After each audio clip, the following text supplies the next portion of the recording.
유난히도 캄캄한 밤에 나 홀로 너를 안녕하세요, 지소장입니다. 자, 오늘은 예비고를 위해서 이렇게 영상을 찍게 됐는데요. 특히 부모님들 중에 가장 많이 질문하는 것이 우리 아이가 중학교 때는 A 맞고 공부도 잘했어요 라고 얘기를 하세요.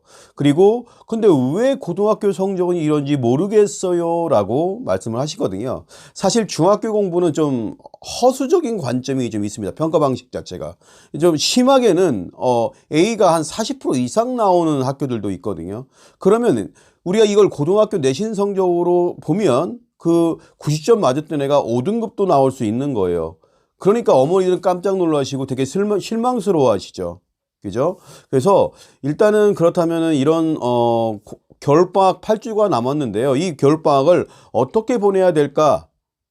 일단 가장 먼저 중요한 건 계획을 다시 한번 세워보고 자기를 좀 객관화시켜 보는 겁니다. 내가 과연 선행을 얼마만큼 필요한 아이인지, 혹은 내가 복습이 필요한 아이인지, 자, 이것들을 좀 명확히 분석해 보셔서 복습이 필요하다면 복습을, 그리고 선행이 필요하다면 너무 빠른 선행보다는 좀 심도 있는 선행을 좀 했으면 좋겠다. 심화된 선행을 해보자. 진도만 나가는 건 몇 번 돌리고 이러는 거는 사실 별로 선행에 있어서 의미가 없습니다. 사실은 제대로 공부하는 게 중요하죠. 그렇지 않겠습니까? 그럼 제대로 공부하려면 가장 먼저 어떤 노력들이 필요할까요? 바로 자신에 대한 평가, 자신에 대한 객관화입니다. 내가 그래서 복습이 필요한지, 예습이 필요한지, 그러면 어느 정도의 학습량을 가져가야 될지, 자, 이런 부분에 대해서 내가 어떻게 준비해야 될까? 8월 이 8주 동안에 자, 그 얘기를 좀 하려고 합니다.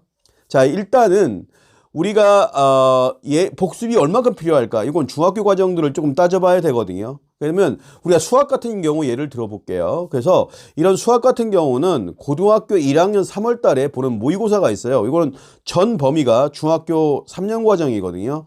때문에 그것들을 EBS가 됐든 다른 사이트, 교육청 사이트가 됐든 다운 받으셔가지고 3년치를 다운 받으세요. 이제 그런 다음에 이것들을 수학 시간이 주어진 시간은 100분이거든요. 시간을 무한정 주고 문제를 풀어보는 거는 별로 무의미합니다. 그렇기 때문에 시간을 정확히 정해놓고 그걸 시간 안에 풀어서 이 아이가 몇 점이 나오는지를 좀 확인하시고 어떤 문항들이 틀리는지를 좀 살펴보시길 바랍니다.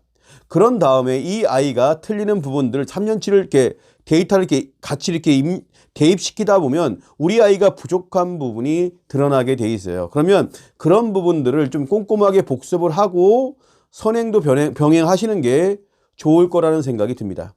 또 그리고 우리가 국어와 같은 경우도 우리 아이가 예를 들면 우리가 문해력이라고 하죠. 그런데 우리가 단어를 모르면 문해력이 좋을 수가 없잖아요. 어휘를 모르면.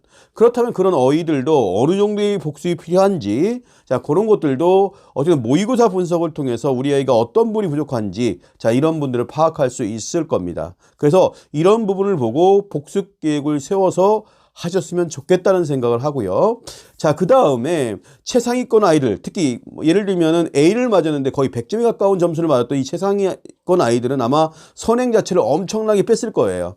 그렇다면 그 선행 자체가 제대로 이루어지고 있는지 그 선행 평가에 대한 영향평가 분석을 해볼 필요가 있다는 거죠. 그래서 그걸 하기 위해서는 이제 어떤 방식이 좋으냐면 우리가 모의고사를 보는 것 중에 6월달 교육과정 평가원에서 본 시험이 있어요. 그걸 3년치를 다운받아 보세요. 그리고 그걸 풀어보시면 이것이 몇 점을 맞고 있는지, 그리고 어떤 문항들이 틀리는지, 자, 이런 것들을 보시면 우리 아이가 지금 선행이 제대로 이루어지고 있구나. 그리고 그런 거 6월달 모의평가는 그런 EBS나 어디에 가면 그 아이들의 어떤 성적들을 분석해 놓은 자료가 있습니다. 그러면 그 연도로 가서 우리 아이가 되면은 우리 아이가 어느 정도 위치에 있구나.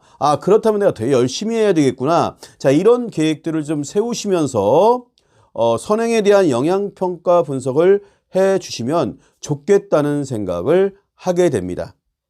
그리고 또 내신에 대한 대비가 상당히 필요하잖아요. 이제 그렇다면은 자기가 합격하고 난 그 학교의 어떤 내신 기출 문제를 뭐 족보닥감이 됐든 혹은 선배로부터 받든 그것들을 풀어보면서 내가 입학하게 되면 어떻게 학습 계획을 가져가야 되겠다, 이런 계획을 세워보는 것이 아주 좋습니다.